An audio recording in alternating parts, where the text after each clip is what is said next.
Аял кишинин подружкалары деле ажыраштырганга себепчи болор. Хайыз учурунда дагы талак берип калган сахабалар болгон, пайгамбарыбыз айткан, кайтарып алгындагы ачуу келгенде эле талак берип салган бул шариаттык карманбагандык, же оорураак айтканда бул тупойлук болчу. Ким жазып коюптур же ким тагдырды окуп кетиптир, экөө ажырашып кеткен болсо эле балдар өтө кыйналып кетишин. Эки тараптан моюн калбай Аллага ант деген болсо 4 ирет каргыш айтат. Эми балаң бар, эми бир нерсе халала жок нерсе, бул баягы шиялардын времени никасы болчу. Азыр эми жолжосун өкүмүн айтайлы. Мисалы намаз окуш, 5 убакыт намаз окуш фарз. Билесиздер, а? Тахажжуд окуш мустахаб. Витр намазды окуш важип. Намазды окуй коюш арам. Ушундай өкүмдөр бар да, туурабы? Ошо сыяктуу талактын дагы өкүмү бар. Талак өзү жалпылап айтканда мубах нерсе. Кааласаң жашайсың, кааласаң жашабайсың. Кээ бирки учурларда ошол макрухтугу менен бирге. Мындай ажырашканга бир чоң деле повод болбогон учур, аны чоң адамдар деле айтат, ажырашпачы деген. Бул макрухтугу менен болот, анткени баягы хадис бар. Аллах разы болгон, халал болгон нерселердин арасынан бул талак. Эң көп ачуусун келтирген нерсе. Кээ бирки учурларда талак бериш кээ бирки учурларда чечим катары мустахаб дагы болот. Жөн эле адам бардыгы жетти, же ибадатына жетишпей, жөн өкүм болуп атса, эки жакка тең ооруп. Кээ бирки учурларда важип болот. Важип деген качан? Аял же эркек тараптан бир бузукулук кеткен болсо, бири-бирине зулум боло турган, бири-бирин уруп өлтүрүп отурган деңгээлге чейин болсо, бул важип түрдө ажыраш керек. Дагы бир жери бар, важип түрдө келгени, эгер аялынан шек кармаган болсо, эч кандай далил алып келе берсе, лаан деп коет. Кудай көрсөтпөсүн.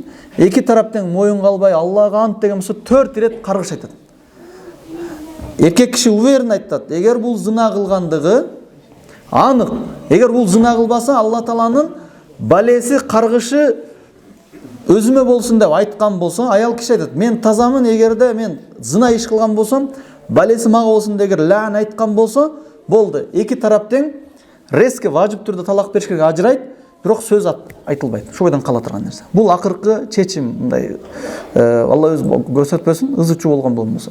Буга чейинки мындай турмуштук маселелерде ызычуу, аялдагы ызылды эки ортосунда парк кетип, ибадаттан тосуп аткан болсо, талак бериш мустахаб.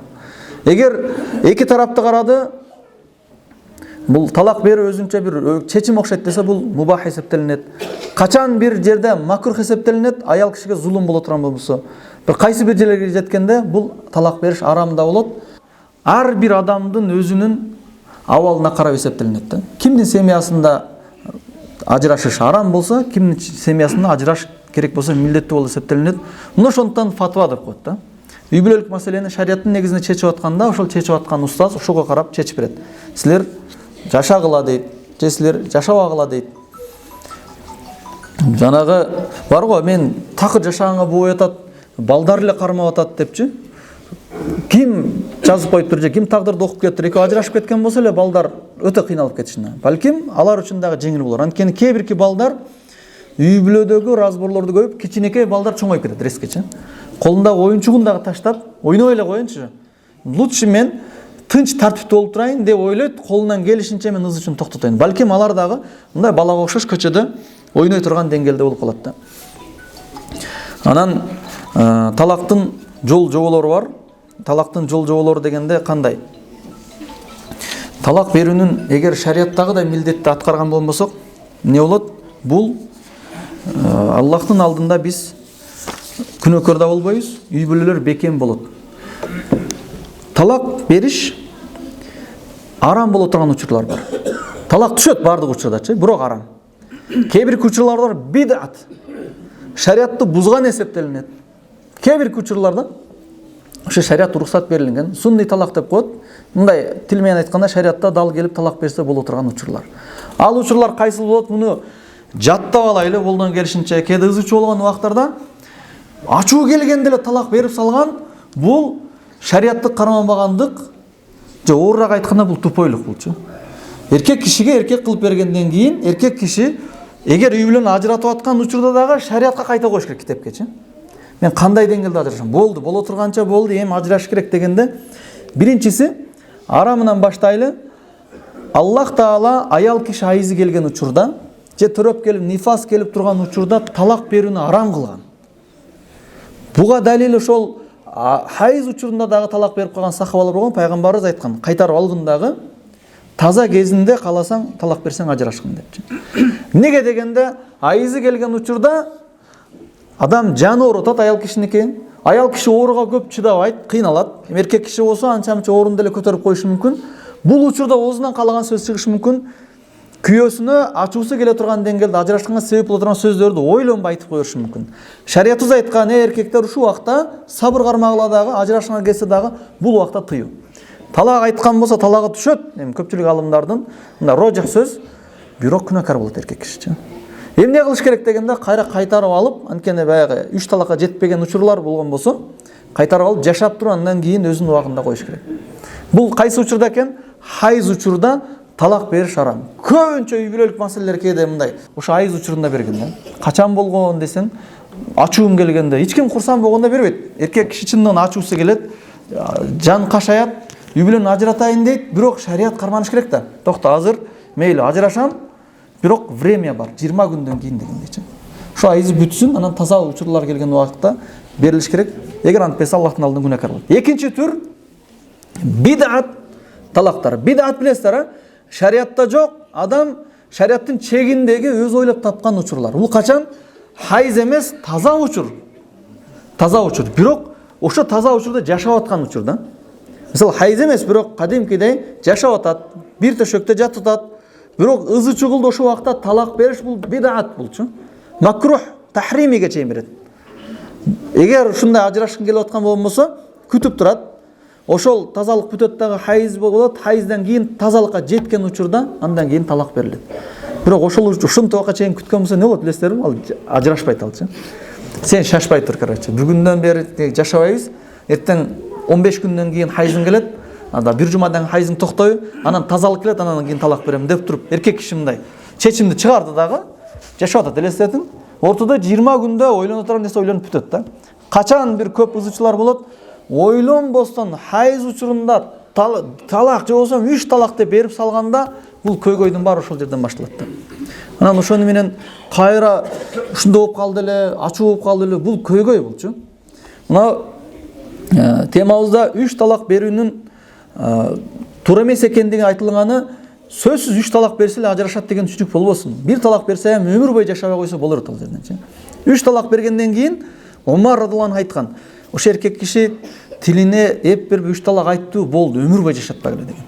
Хот алардан 10 та баласы болсо дагы депчи. Анткени ал Алланын тагдырына нааразы болуп, болду, жашабайм деп эсептеди. Эми кайра неге келтат, кайра жашайм депчи. Бир жолу барбы, бир нерсеси бар, болду, тагдырың болду, нааразы. Тагдырга нааразы болуп, шариатты дагы бузгандан көрө, тагдырдын дагы өзүнүн жолунда калсын, шариат өзүнүн жолунда калсын да. Мына популярный маселе болуп кеткен го, секин аз илим өнүгүп, жаштар илимди окуп атат, алхамдулилля, жоголуп баратат. Халала деген түшүнүк бар эле. Халала болбойт. Бул арам нерсе, чолчу. Эми балаң бар, эми бир нерсе, халала жок нерсе. Бул баягы шиалардын времени никасы болчу. Имам Абу Юсуф айткан, ким мурунку аялына, баягы аял халала болуп барыш үчүн бирөөгө турмушка берип, жашап, анан талак берсе, анан кийин кайра 3 талак ат менен болот экен, кайра жашайм дей турган болсо, ошол кийинки кыйылган нике бул времени нике. Бир күнгө, 2 күнгө, 1 айга деп берип табы, бул жарабай турган бул нике болчу. Бул күнәкар боло турган нике. Эми бул жарабаган нике болгондуктан кайра кайтып барганы дагы жарабайт алчы. Мындай никелердин 100тасына кыйса деле ал времени болгондуктан жарабайт. Качан туура келет? Пайгамбарыбыз айткандай, нак никени кыйды, эми болду, мен жашабат, башка бир турмушка берди. Бирок ал менен жашай албай калса, анда можно кайтып барсачы. Бирок жасалма турда искусственный барып туруп бирөөгө никелениш, бул времени никелердин катарына эсептелинет дагы, кайра мурунку күйөөсүнө кайтпайт. Эми имам Мухаммад сал жеңилдетип айткан, кийинки кыйган нике жарайт. Анткени ал күөлөрдүн иретинде ыраазы болуп айтып атпайбы? Бирок наркы биринчи күйөөсүнө халала болуп барбайт алчы. Анткени ал максаты кайтып барыш болуп атат да, ошол максатты эсепке албайт. Анткени шариатта өзүнүн жолу менен келе турган нерселерди ким шаштырып, жанагы айткандай, искусственный алып келе аткан болсо, шариат ага запрет берет. Куду атасы өлүп калган болсо, баласы мура салыш керек да. Бирок атасын өзү өлтүрүп койсо эмне болот? өзі өлтіріп қойса, өзінің баласына мурас бербейді. Сен атаң өлтіргенің себепті шариат саға мурас алуын арам қылады. Ошол сияқты халала иретін тұрмышқа шықса, мұрухы күйесіне 3 талақ атмена болбайды, бірақ кейінгі некені дальше жаратып қою береді. Бұл жеңілдетілген. Ошондуктан бұл ескерту біздің хутбабызда ең негізгі нәрсе ушундай нәрсе. Өтө болбой баратса, талақ бергенде не кылыш керек? Күтүш керек. Жашап аткан тазалыкта эмес, бул бидат эсептелинет. Хайыз учурунда эмес, арам болуп калат. Ошо хайыздан тазаланган учурда кошулбай туруп, жашабай туруп талак берилиш керек. Ошончо времени күткөн болбосо шариатта амал кылып, Алла Таала береке берет, балким үй бүлө бекем болуп кетиши мүмкүн.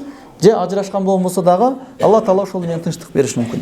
Жамаат анан ажырашуунун, талак берүүнүн жол жобосун фикый китептегиси ушундай болот. Бирок негизин алганда Алла Таала эркек кишиге берген.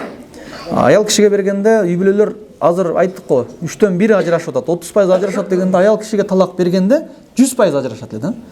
Канча неке катталса, ошончо неке ажырайт эле жыл сайынчы. Бирок Алла Таала эркек кишиге берген. Эркек киши мындай көп нерседе көз жумат, сабыр кылат деген, ошол Алла Тааланын берген довериясын акташыбыз керек. Анткени ажырашуу абгазул халал илаллах ат-талак деген Алла Таала өзү уруксат берген халал нерселерден Аллах өзү эң ачууланган нерсе бул талак деп эсептелинет. Анан шайтан болушунча үй бүлөнү ажыраштырганга аракет кылат. Хадис бар, уккансыздар, күн сайын шайтан өзүнүн чогулушун суу үстүнөн өткөрөт аралдардачы. Андан кийин ким эмне кылды? Билесиздер, Иблис жинден болгон, Аллахтын каарына калган шайтан, ошол жиндердин кафырлары дагы шайтан. Жана адамдардын дагы динге каршы чыккан, жосо мусулман болуп дагы бузукулук кылгандар шайтан эсептелинет. Минал джиннати ван нас деген. Ошол жиндин, шайтандын эң чоң кыла турган иши бул үй бүлөнү ажыраштырыш. Жана чогулуш болгондо сен эмне кылдың деген, мен паланчаны банкрот кылып койдум, кредит алдырып койдум, паланы кылдым, зына кылдырып койдум, паланы мындай күнөө иш кылдым, паланы намазын калтырып койдум дегенде, жакшы эле ишти кылсың, сен эмне иш кылдың? Сен могу күнөө адамдардын күнөөсүн үстүнө атчот алат. Чогулуш кылыпчы, эрте менен ишке жиберип алат. Анан бирөөсү бар, мен кече бир үй бүлөгө жабышып, аракет кылдым, адамдарды ишке салатып, ажыраштырып бердим дегенде, берка кел, нема анта деп төргө өткөрүп туруп, Иблис жанын отургузуп туруп, ошол шайтанды наградасын берет. Сен кандай гана жакшысың депчи. Анткени ажыраштыруу шайтандын эң күчтүү жакшы көргөн нерсеси. Анткени ажыраштыргандан кийин калган нерселер оңой болуп кете берет да. Андан кийинки бардык шүгүрсүздүк, наразылык, ибадатты таштаган, бузукулук бардыгынын аркасында оңой болуп кете берет алчы. Азыркы учурларда жин шайтандардын билип атасыздар. Урушканда пикирлер сала берет, мынтип айтат, муну ойлоп атат деген сөздөрчү. Бирок адам шайтандагы бар. Муну мурунку сабактардан өткөнбүз. Көбүнчө көрө албастыктан аял кишинин подружкалары деле ажыраштырганга себепчи болуп берет. Бизде мындай да, сен мындай турбай, мындай эркек азыр көрө алсаңыздар керек, интернетте, телевизордо эркектер деген теманы көп айтат. Эркектер деп атып өзү эркек аял кылып бөлгөнгө өз бир статья чыгыш керек. Баягы улуттар аралык кастык дегендей, эркек ургачылар аралык кастыкты күзөтүү тууралуу. Анткени ушундай бир чоң бир организация иштеп атат. Эркектерди жаман көрсөтүү, анан кийин кайра аялдар жаман көрсөтүү деген нерседечи. Ким күнөө иш кылса өзү менен, бирок ушул тафрикти бөлүш керек да. Ошентип атып үй бүлөнүн бузулушуна дагы себепчи болот. Анан көбүнчө адвокаттар мындан да кылып койсоң, мындан да өндүрүп койсоң, ал пул да өзүнүн шабашкасы үчүн дагы ажыраштырып коёт. Же болсо көпчү токчулуктун эсебинен биз мындай жүргөнүбүздөн мындай болуп калат деп туруп чоң менен 2 жаштын үй бүлөнүн ата-энелери дагы себепчи болуп калат. Булардын баардыгы топтолуп туруп шайтандын приказы менен жашап калган. Шайтан приказ берет да. Кайнатага приказ берет, кайненеге приказ берет, ошол подружкаларына приказ берет, адвокатына берет, көчөдөгүлөргө берет. Кимден совет алган болмосо, ошолордун баардыгына айтып атып үй бүлөнү ажыраштырганга алып барат. Алла Таала өзү сактасын. Өзү шариятыбыз эмне деген? Валакад халакнал инсана фи кабад деген, бул дүйнө сыноо болгондон кыйынчылыкта жаратканбыз деген. Кыйынчылык бар, ого чыдаш керек. Айрыкча эркек кишилер биз не иш кылышты ар декен кыйналып беребиз. Мисалы, уста болосуңбу, содагер болосуңбу, кыскасы жоопкерчилик бар. Үй бүлөңгү баккын депчи. Аял кишилерге эчтекен ойлонбош керек. Кесип болуш деле шарт эмес. Күйөөңө жакшы сүйлө, 5 убакыт намазың оку, балдарың бак, бейишке түптүз кирип кетесиң. Бирок ошону да кылбастан ажырашууга себепчи болуп, ошондуктан сабырды көбүрөөк үй бүлөнү кармап коет кыздарыбыз. Пайғамбар саллаллаху алейхи вассалам айтқан: егер аял ида саллатил мар'a хамсаха ва самат шахраха ва хафизат фаржаха ва атаат заужаха дахалат мин ай абуабил джаннати шити дейді. Баяғы аял кіші 5 уақыт намазын оқыса, оразасын қармаса, Аллахқа мойынсұнған болса, өзінің нәбирін таза сақтаса, бейіштің қалаған ешігінен кир деп айтылады. Қошымша нәрселер жоқ. Жана ола таңсаулы фадла байнакум деп айтқан, бір-біріңердің араңарда артықшылық қылышты ұмытпағыла деген. Еркек кіші мысалы, аны өзгөчө қылып қарап алса, аял кіші дағы күйесін қарап қойшы керек. Ошон нәрсеменен ажырашу деген нәрседен алысырақ болу есептелінеді. Аллах Тағала барыбыздың үй бүлөбүздү бекем қылсын. Егерде бекем болбой, бұл тағдырға жазылған нәрсе ол ажырашу болған болса дағы, ошол нәрсені дағы шариаттың чегінде қылышты нәсіп қылсын. Егер шариат чегінде үй бүлө құрып, егер ажыраш керек болса дағы шариат чегінде ажырашқан болған болса, көпчүлүк ажырашуулар алысырақ болады. Жана сөздің аяғында айттық қой, егер талақ беріш үшін дағы 1,5 ай күтіңіле да, шариатта амал қылыпчы, ачуулар кетет, тамчылаған сулар ағат, сөздөр ескерет, қайра жашай берет ол жерден. Анан дагы бір жері бар, ажырашқандан кейін резкиле жүктерін алып кетем деп, башкаларым ажыраш ортого түшпөстөн, bir талақ айтылғандан кейін, 2 талақ айтқандан кейін ражаи талақ есептелінеді, білесіздер. Қайра неке кыйбай эле жашап алса болот.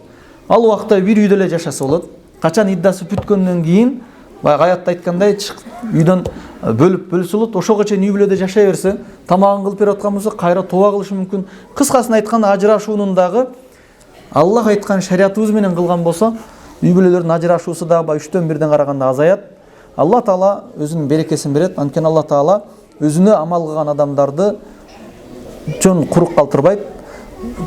Аллах Таала Кур'ан айткан: "Ва яттақиллаһу фаясбир фа инналлаһу ла юдиъ ажрал мухсинин" деген. Ким Аллахтан корккон болсо жана сабыр кылган болсо, Алла Таала ошо жакшылык кылган адамдардын жакшылыгын текке кетирбейт деген. Алла Таала баарыбыздын үй бүлөбүзгө тынчылык жана береке берсин.